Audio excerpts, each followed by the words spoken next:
here at Animal Shelter. Can I help you?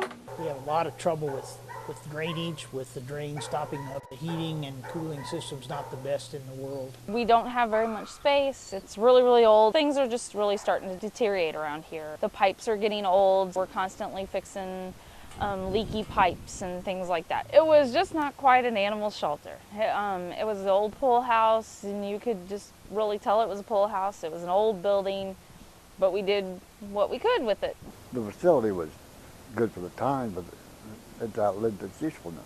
We have discussed the need for replacing the animal shelter, but people issues continue to dominate the need for the dollars that the city has available, and it just made it impossible to really do anything there. We had talked about that when he was a councilman. I've talked about the animal shelter for several years to the council, and I did so when he was on the council, and he just brought that with him when he became mayor. Several years ago, when the community decided they wanted a drug dog, the police department decided they'd try selling shares for that drug dog. Well, they subscribed that drug dog basically in a weekend. So I always, again, learned from that experience, and always felt, I think if we give the community a chance, they would step up in a public-private type partnership. I've been sort of bugging Les Hudson for years. I kept saying, aren't you going to do something about the animal shelter? And he kept saying, well, pretty soon. I want to thank you all for being with us here today. I'm pleased to announce that we have received notice of agreement from the Chamber of Commerce's Community Betterment Foundation to partner with the city, utilizing their 501c3 status to raise funds for a new animal shelter. I was behind him 100%. I attended some of the meetings to start out in the beginning, and I knew we could do it. The committee did a lot in helping kind of design the animal shelter, what we were going to do, what we wanted to accomplish. Making decisions on what fundraisers to have and to volunteer for that and to help out, and also to go into the community and talk with business owners and friends. I frankly am not a fundraiser. I've never had any experience at that, and nor do I know of anybody on the city staff who had that experience. And through the various leaderships and ideas from the committee and folks coming from different angles, it's all just kind of led together into a cohesive act. The kickoff was just basically the celebration. The fact that Ms. Sue Lippincott had started with a sizable donation to get us rolling, then we were able to also invite others who might be interested in matching or making sizable donations at that time. I've felt strongly about it for a long time, and I do give donations to other things, and most of the other things in town are supported fairly well. And I just decided to go ahead and get this started. We handed out brochures, we sold t-shirts, we went to the street fair. We talked about it with everybody that came in. We had golf tournaments. We sold bricks. You can put your pet's name or any name you wanted on, any saying you wanted on the bricks. It was kind of fun for me to see the money coming in. We've had tons and tons of the kids that decides, hey, instead of gifts for my birthday, we're gonna get gifts for the shelter. I had adopted one cat at that time for the animal shelter, and I wanted to make a difference for the other animals. When we reached the $150,000 plateau, I thought, yeah, we're going to do this. We had at that point enough to put a building up. Blueprints started being drawn up and everything. I really think that's when it kind of hit me. Mr. Hudson, he and I just kind of got in a car one day and said, let's get a list of the city's sites. We picked 3 or 4 spots, and then we kind of narrowed it down. We settled on a site that was just off Industrial Drive and just north of the whole yard training area and also archery range. It seemed to be a perfect spot. It's visible. You can see it from the road. People, it'd be easy to find. It's away from a residential neighborhood, so any animals, noises that you get, barking or whatever, won't disturb anyone.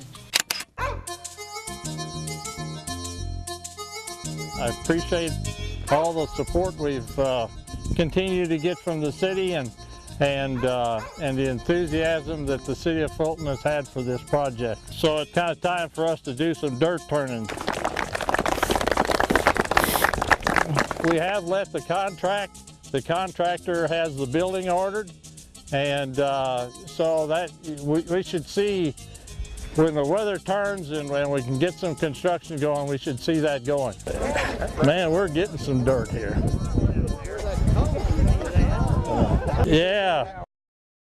With more than $200,000 raised for a new Fulton animal shelter, a request for a proposal was sent out to contractors. By late April of 2014, equipment was on site and dirt was beginning to be moved.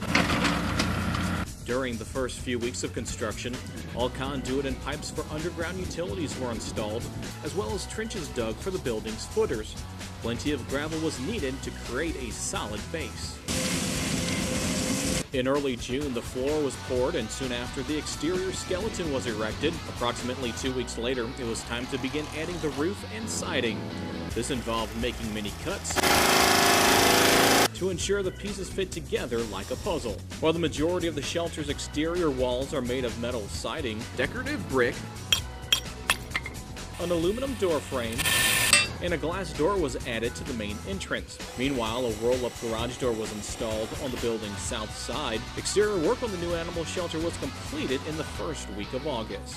Nearly 1 month later, interior work commenced with laying concrete block for the dog pens, most of which measure 3 feet in width. Some blocks had to be precisely cut to make certain the walls were perfectly level. While waiting for additional supplies to be delivered, workers built a sign frame near the shelter's entrance. Back inside during late October, boards were cut, nailed, and set into place for the interior framework. The once open hangar was slowly becoming partitioned and taking its final shape. Once the calendar turned to December, drywall was hung and finished. Metal ceiling in the dog room was screwed into place, and electrical wiring was strung with overhead lighting slowly becoming operational. As 2014 gave way to 2015, the furnaces and water heater were up and running. Volunteers helped with installing toilets and the employee shower. Ductwork was hung throughout the building. Exhaust fans were installed in the dog rooms, and all of the walls were painted.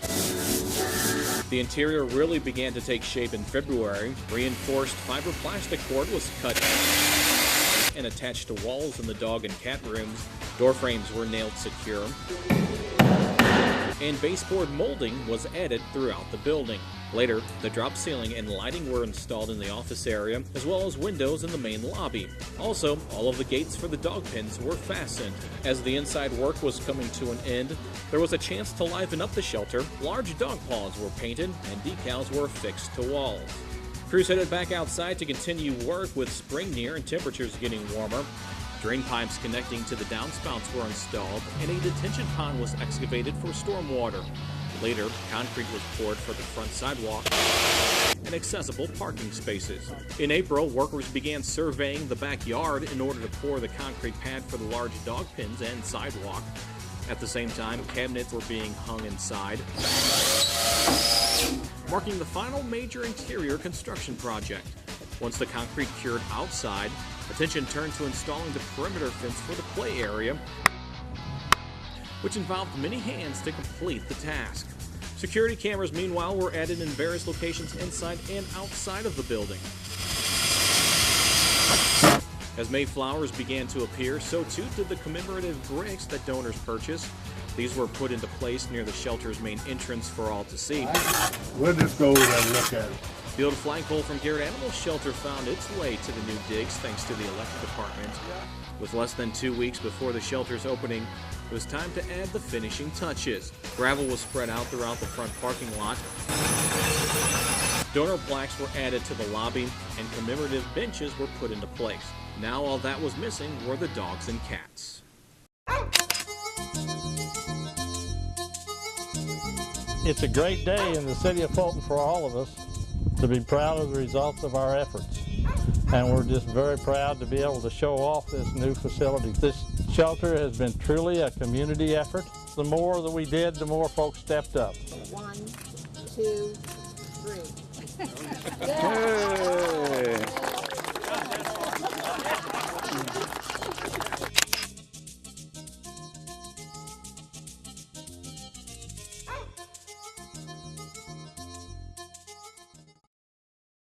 My name is Tina Barnes. I'm the Animal Control Supervisor, and today we're going to do the grand tour of the new animal shelter. This is our memorial wall. We've sold these bricks to generate money to help build the new shelter. Now we'll head on inside and look around. And here's our front lobby. And we have our Wall of Honor plaques for people that had donated good sums of money to help build the shelter. In here is our front office for the other 2 officers that work here. So when you come in, you will be greeted right here. This is the supervisor's office, which is my office. So I'm pretty pleased with having a workspace. Our old office served as the office for all 3 ACOs. It was our break room. It was a huge multi-purpose, everything in one room. Not very big. It was maybe about the size of this, maybe a little bigger. We all 3 shared it and everything was crammed in there. This room is our records and evidence room. We can keep all of our records and everything in here and not in the front offices anymore. Back here we have our break room. It's something we've never had before. We always had our break room in the office, so we actually have a break room to be able to come and take a break or eat lunch. This room in here is our bonding room.